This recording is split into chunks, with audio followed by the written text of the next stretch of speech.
दर्शकों को ले चलूंगी। इस वक्त देखिए नॉमिनेशन की प्रक्रिया आपको बता दें, सीधे संसद ले चलेंगे आपको, जहां पर कुछ ही देर में नॉमिनेशन की प्रक्रिया शुरू होगी। और ये तस्वीर आप देख सकते हैं, बीजेपी अध्यक्ष जेपी नड्डा, प्रधानमंत्री नरेंद्र मोदी और एनडीए के उम्मीदवार द्रौपदी मुर्मू वहां पर मौजूद हैं। उनके साथ ही केंद्रीय गृह मंत्री अमित शाह और रक्षा मंत्री राजनाथ सिंह। ये समर्थन में ये पूरा जमावड़ा है एनडीए का। गृह मंत्री, रक्षा मंत्री, देश के प्रधानमंत्री और बीजेपी के राष्ट्रीय अध्यक्ष। एनडीए घटक जो है, शक्ति प्रदर्शन, जो शक्ति है उनकी, वो निश्चित तौर पर साफ साफ झलक रही है यहाँ पर।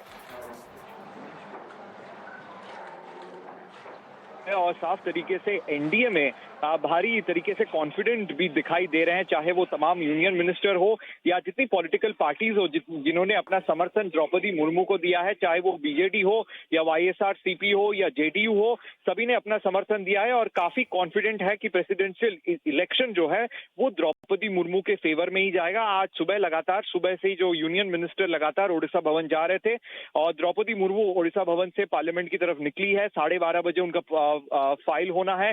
हालांकि जो प्रोसेस है वो अभी चल रहा है और प्रधानमंत्री नरेंद्र मोदी एक्सपेक्टेड है आने के लिए, और तमाम यूनियन मिनिस्टर, चाहे वो होम मिनिस्टर हो या तमाम अन्य डिफेंस मिनिस्टर, सभी के आने की संभावना जताई जा रही है कि यूनियन मिनिस्टर्स के प्रेजेंस में। और जो ऑपोजिशन पार्टीज जिन्होंने अपना समर्थन दिया है, चाहे बीजेडी हो, क्योंकि बीजेडी ने पहले ही बड़े जोर शोर तरीके से अपना समर्थन दिया है, क्योंकि प्रधानमंत्री नरेंद्र मोदी ने खुद नवीन पटनायक को कॉल किया था, जहां पे उन्होंने द्रौपदी मुर्मू का नाम उनके सामने रखा था और नवीन पटनायक ने एक ही बार में उनका नाम को समर्थन दिया है। साथ ही साथ कल ही वाईएसआरसीपी का भी समर्थन मिला है। तो इसी के चलते हुए काफी कॉन्फिडेंट है और नंबर्स के बारे में बात करें वो भी एनडीए के फेवर में है। जी बिल्कुल सब्यसाची, एनडीए के फेवर में दिखाई दे रही तस्वीरें भी साफ तौर पर विपक्ष की तरफ से जो यशवंत सिन्हा उम्मीदवार बनाए गए हैं उन पर ये तस्वीरें, और एनडीए की तरफ से ऐसा दिखाने की कोशिश की जा रही है कि कितने मजबूत और संगठित हैं ये सब द्रौपदी मुर्मू को लेकर। सब्यसाची, आपसे ये भी जानना चाहेंगे कि तमाम सुरक्षा के इंतजाम भी किए गए हैं। मुर्मू को जब वो दिल्ली पहुंची थी उनके बाद उनको Z+ सिक्योरिटी दिया गया है और ओडिशा भवन के बाहर भी टाइट सिक्योरिटी रखी गई है उनके लिए, और वो सिक्योरिटी कवर के साथ ही चल रही है। और साथ ही पार्लियामेंट के आसपास भी सिक्योरिटी अरेंजमेंट्स काफी बढ़ा दी गई है, क्योंकि प्रधानमंत्री नरेंद्र मोदी भी एक्सपेक्टेड है लाइकली कि वो शामिल हो नॉमिनेशन की प्रक्रिया में। और कल रात से ही हलचल शुरू हो गई थी, जहां पे प्रहलाद जोशी के रेसिडेंस में तमाम जो बीजेपी के यूनियन मिनिस्टर्स हैं या बीजेपी प्रेसिडेंट है जेपी नड्डा, वो भी लगातार पहुंच रहे थे, क्योंकि उनके घर पे ही जो नॉमिनेशन प्रोसेस है या नॉमिनेशन के रिलेटेड जो डॉक्यूमेंट्स हैं उनके घर पे तैयार किए जा रहे थे। क्योंकि इस चुनाव में जो प्रोसेसर्स हैं और सेकेंडर्स हैं ये बहुत तरीके से इंपॉर्टेंट है, तो इसी के लिए चीफ मिनिस्टर्स को भी बुलाया गया था इस प्रक्रिया के लिए। और साथ ही बीजेडी की तरफ से सुष्मित पात्रा जो है वो खुद प्रहलाद जोशी के घर पे थे और सारी जो प्रक्रिया है उसमें बीजेडी भी शामिल था। जी सब्यसाची, आपका बहुत बहुत शुक्रिया इन तमाम जानकारी के लिए। तो दर्शकों को एक बार फिर से बता दें कि किस तरीके से जो तस्वीरें आप देख रहे हैं, एनडीए की तरफ से राष्ट्रपति पद की उम्मीदवार द्रौपदी मुर्मू और बगल में प्रधानमंत्री नरेंद्र मोदी और बीजेपी अध्यक्ष जेपी नड्डा, केंद्रीय गृह मंत्री अमित शाह, रक्षा मंत्री राजनाथ सिंह समेत आपको बता दें तमाम जो बीजेपी शासित प्रदेश हैं उनके मुख्यमंत्री और कई केंद्रीय मंत्रियों को भी आप इन तस्वीरों में देख सकते हैं। अब से ये जो नॉमिनेशन की प्रक्रिया है वो शुरू हो चुकी है और हमारे सहयोगी मोहित इस वक्त हमारे साथ मौजूद है और ज्यादा जानकारी लेकर। मोहित, ये तस्वीरें साफ बयां कर रही हैं किस तरीके से संगठित है एनडीए अपने उम्मीदवार को लेकर। जो है नॉमिनेशन प्रोसेस द्रौपदी मुर्मू का शुरू हो जाएगा। प्रधानमंत्री नरेंद्र मोदी, रक्षा मंत्री राजनाथ सिंह, बीजेपी अध्यक्ष जेपी नड्डा, गृह मंत्री अमित शाह और बीजेपी शासित राज्यों के सारे मुख्यमंत्री जो हैं इस समय पार्लियामेंट में मौजूद हैं। कुल मिला के 50 जो हैं प्रस्तावक थे द्रौपदी मुर्मू के नाम पे। कल प्रहलाद जोशी के यहाँ जाके सबने साइन किए, जिसमें कई केंद्रीय मंत्री और कई जो मुख्यमंत्री हैं कई राज्यों के बीजेपी शासित वो गए थे।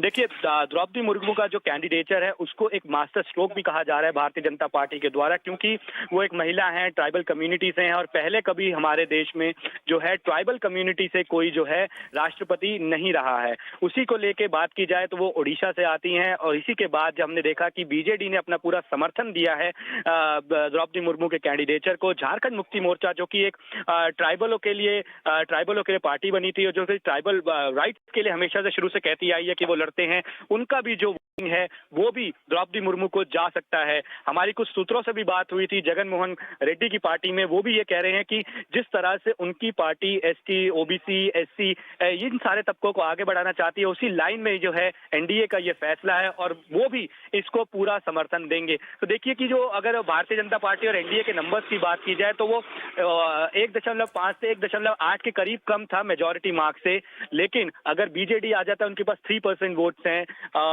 वाईएसआरसीपी के पास 4% वोट्स हैं, तो इजीली इन दो पार्टीज के साथ ही बीजेपी के कैंडिडेट द्रौपदी मुर्मू की आसान जीत सुनिश्चित हो जाएगी। इसीलिए हम देख रहे हैं कि जो ऑपोजिशन पार्टीज है, विपक्षी पार्टी हैं, पहले उनकी 2 मीटिंग हुई, पहली बार फारूक अब्दुल्ला का भी नाम आया, फिर गोपाल कृष्ण गांधी का भी नाम आया और आखिरकार नाम यशवंत सिन्हा का आया। तो ऑपोजिशन पार्टीज को भी पता है कि नंबर्स उनके फेवर में नहीं है और ऑपोजिशन पार्टीज खुद भी यूनाइटेड नहीं है, क्योंकि देखिए बीजेडी हो चाहे वाईएसआरसीपी हो चाहे केसीआर की पार्टी हो, वो सब जो है टीआरएस जो है ऑपोजिशन पार्टीज की मीटिंग में नहीं थी और यही नंबर गेम में जो है भारतीय जनता पार्टी को एडवांटेज मिल जाती है। द्रौपदी मुर्मू के पास एक बड़ा राजनीतिक करियर रहा है उनका। पहले वो टीचर के रूप में उड़ीसा में काम कर चुकी हैं, उसके बाद वो म्यूनिसिपल कॉर्पोरेशन में रही, उसके बाद वो एमएलए भी बनी, उसके बाद वो मंत्री रही फिशरीज और एनिमल हस्बेंड्री की और उसके बाद वो झारखंड की जो है गवर्नर बनी। तो एक वास्ट पॉलिटिकल उनके पास एक्सपीरियंस है और उसी का फायदा भारतीय जनता पार्टी को मिलेगा। लेकिन आप देखिए कि पॉलिटिकल मैसेजिंग की बात हमेशा से राष्ट्रपति के चुनाव में होती है। अगर आप देखें तो एक स्टैम्प पेपर राष्ट्रपति को हमेशा से कहा जाता है, लेकिन जो पॉलिटिकल मैसेज उनके कैंडिडेचर की होती है वो भारतीय जनता पार्टी ने ये दी कि हम एक ट्राइबल महिला को आगे बढ़ा रहे हैं राष्ट्रपति के कैंडिडेट के लिए। उसे लुक ईस्ट पॉलिसी जो सरकार की रही है, उड़ीसा से वो आती हैं, उसका भी खास समर्थन जो है ऑपोजिशन पार्टी से मिल रहा है। इससे देखिए जब से उनका कैंडिडेचर अनाउंस हुआ है तब से ऑपोजिशन पार्टी के कई नेता हैं जिन्होंने उनके नाम को आगे बढ़ाने के लिए एक तरह से समर्थन भी किया है और एक तरह से सपोर्ट किया है। जी जी मोहित, हमारे साथ बने रहिए और आपको बता दी तस्वीरें आप देख रहे हैं अपने टीवी स्क्रीन पर। अब से कुछ ही देर में जो नॉमिनेशन की प्रक्रिया है वो फिलहाल शुरू हो चुकी है और तस्वीरों में तमाम बड़े नेता जो हैं, प्रधानमंत्री समेत रक्षा मंत्री, गृह मंत्री भी मौजूद हैं नॉमिनेशन की प्रक्रिया में।